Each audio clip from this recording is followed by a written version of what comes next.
Assalamualaikum warahmatullahi wabarakatuh.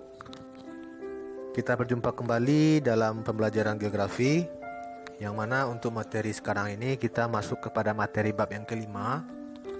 Kita membahas tentang dinamika kependudukan di Indonesia untuk perencanaan pembangunan. Nah, kita bahas dulu poin yang A. Itu adalah faktor dinamika dan proyeksi kependudukan.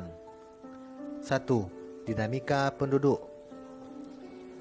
Penduduk Indonesia adalah semua orang yang berdomisili di wilayah geografis Republik Indonesia selama 6 bulan atau lebih, dan mereka yang berdomisili kurang dari 6 bulan, tetapi mereka bertujuan untuk menetap di wilayah Republik Indonesia. Itu adalah definisi dari dinamika penduduk.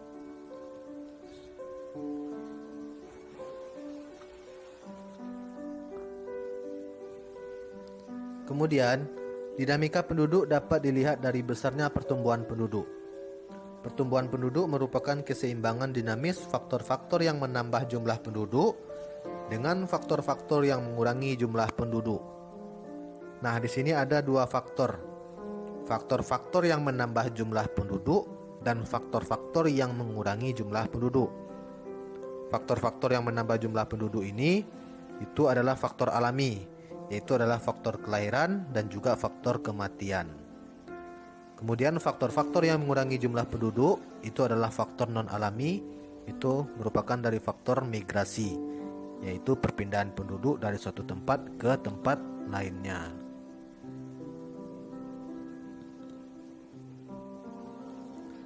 Angka kelahiran.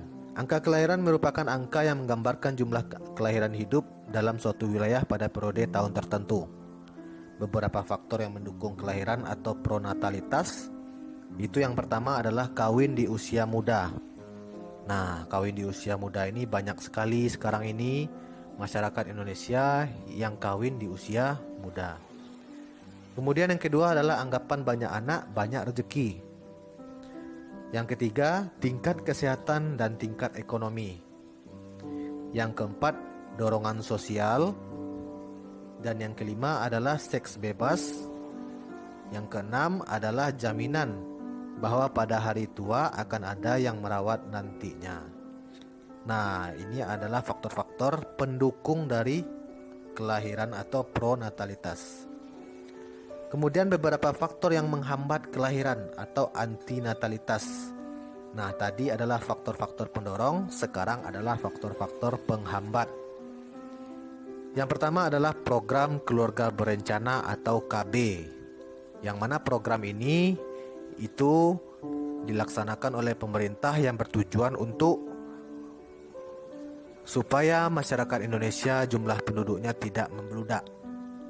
Kemudian yang kedua adalah peraturan pemerintah yang menetapkan usia minimal yang diperbolehkan untuk melakukan pernikahan melalui Undang-Undang Pokok Perkawinan. Kemudian yang ketiga, itu pemikiran untuk menunda pernikahan karena alasan ekonomi yang belum mapan. Yang keempat, pemberian tunjangan anak hanya dibatasi untuk 2 orang anak saja bagi pegawai negeri sipil. Yang kelima, itu adalah virus atau penyakit yang membuat seorang ibu menunda kelahirannya atau kehamilannya yang mengakibatkan kematian. Kemudian yang keenam adalah anggapan bahwa anak adalah beban, dan yang terakhir adalah kurang suburnya pasangan muda sekarang ini. Nah, itu adalah faktor penghambat dari angka kelahiran. Kemudian angka kelahiran dapat diklasifikasikan. Yang pertama itu adalah angka kelahiran kasar atau CBR. Nah, untuk menentukan angka kelahiran kasar kita menggunakan rumus. CBR sama dengan B dibagi P dan dikali K. Nah, ini adalah rumus untuk menentukan angka kelahiran kasar. Nah, keterangannya sendiri, CBR itu adalah angka kelahiran kasar.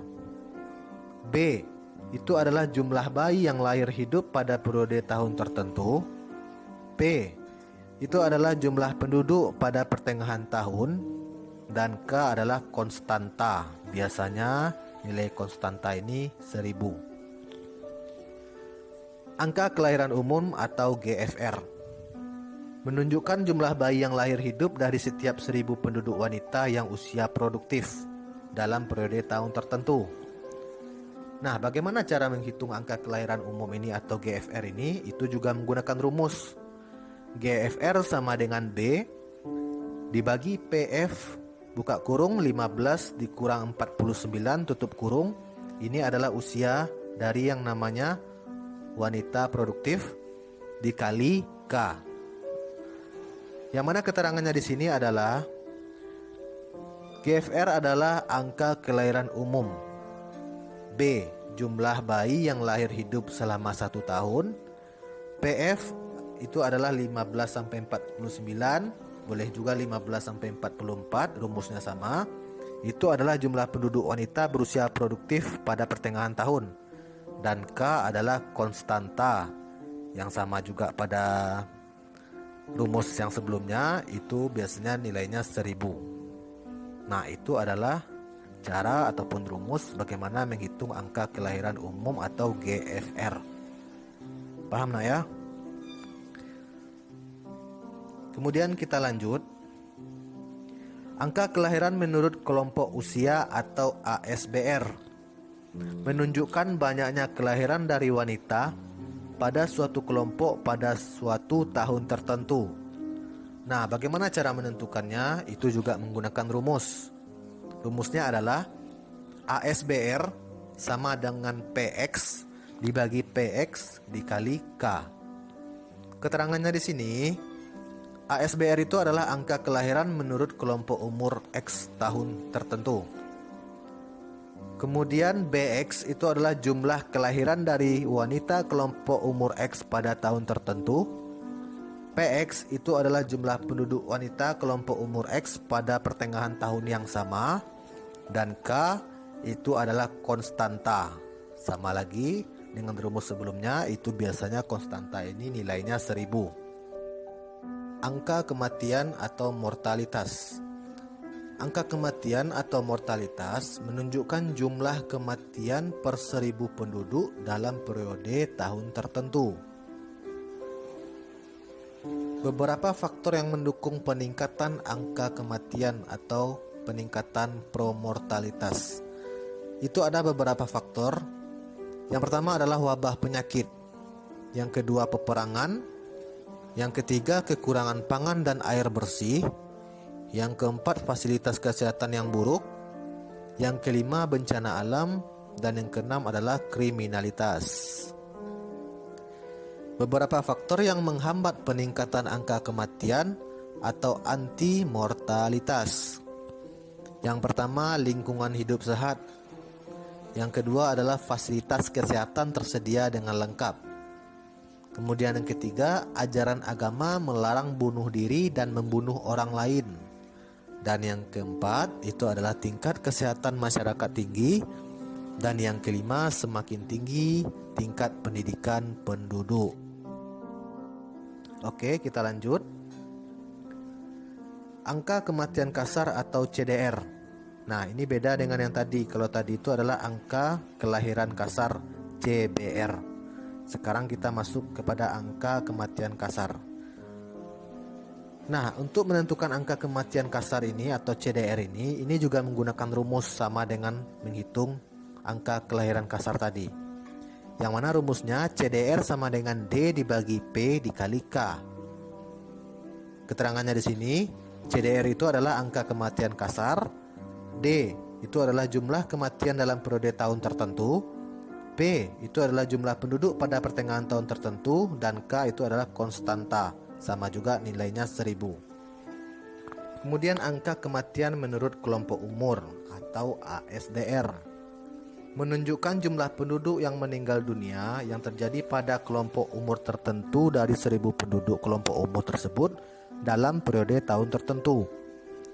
Nah, ini juga menggunakan rumus, yang mana rumusnya adalah ASDR sama dengan DX dibagi PX dikali K. Keterangannya di sini, ASDR itu adalah angka kematian menurut kelompok umur. DX itu adalah jumlah penduduk yang meninggal pada kelompok umur X pada tahun tertentu. PX itu adalah jumlah penduduk pada kelompok umur X pada pertengahan tahun. Dan K itu adalah konstanta yang sama juga dengan sebelumnya, itu nilainya 1000.